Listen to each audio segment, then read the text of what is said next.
Mba ondo. Nemba na nyana.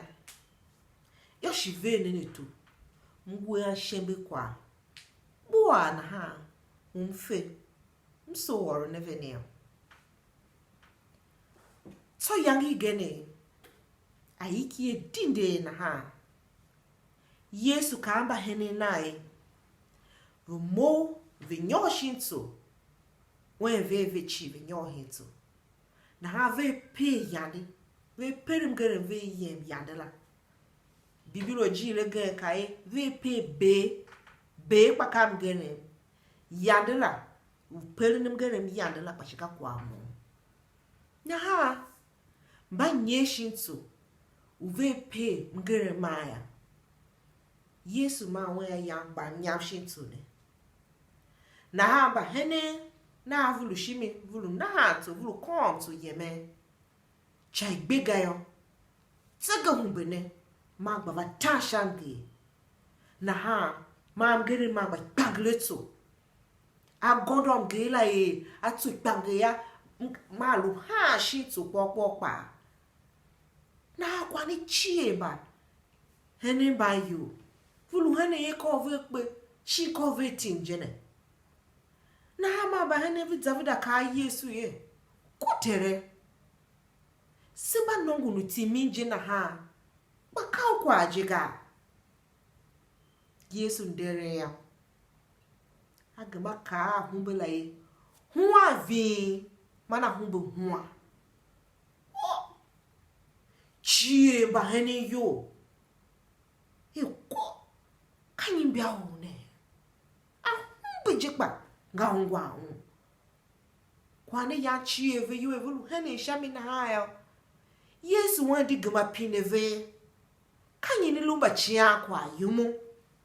Ne ba jijiru nanga.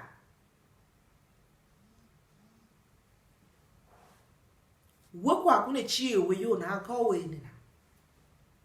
Kawe yirana. Ene. She kwa kune chie we yo. Mama! Baba! Mama! Yila Yesu. Lunha majichi. Kwosi one. Obu bibiro. Ketado Luka. Itiolo nieni. Uhivyu kyunu karuwa. Zanza kyunu karuta lak bozu hami. Ongwaga. Na alwe kwa tsese ya. Kana kasi yila na. Shin alushin suluku benjekpa. Kana kasi yila na. Kana si he na ava wasi. Mbaye mbaondo. Kwa telu ya yila Yesu ngwaga.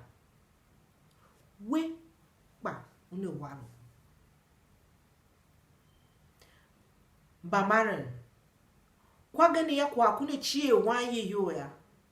Kana alama wuha ime tave. Ba alun bia kwa la ya.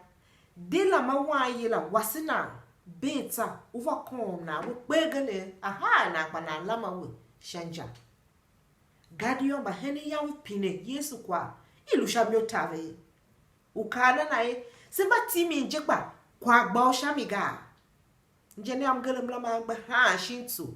Shitubu bangi yume chieve yo. Kaklim chiem la ma yawe pine.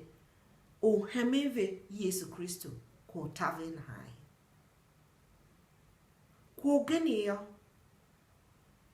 Bahene ba yavulu efa. Tahambo ondo. Kumaga. Yavulu efa tahambo Yesu Kristu yanzene veve la kumaga. Sekba kapeka ilu jela. Kwa katese masi hunguye Yesu unefacha osoro kwa la violence dido. Shi unefacha wasense. Kalu shenu siluklim gewe ka shinki bia na vekpa. Uyila Yesu shakwa unitesu ubundo we kwa la vemba na uvola. Ungo Yesu Kristu ve. We vadengo hu ya do time. Ba welu we vandifa Yesu gaya. Kadi tawe. Terume. Vavaru terem. Mumlu wango. Chivi we. Muwamyo yo. Lune mokaha mashichi. Yesu yangu vadenke. Uwa na haji. Shuwele shatindi nalaji. Kachijela. chu kan wen twen alo gbenda o yon man wa wasi chi alo zakita don Marku iti onye uhiviri shekilu gbe karu tala zanza na kunde haka mo po fa cho zwana ko so woni oru ne bibiro luna dido sashen gen nsu ne ni ongwala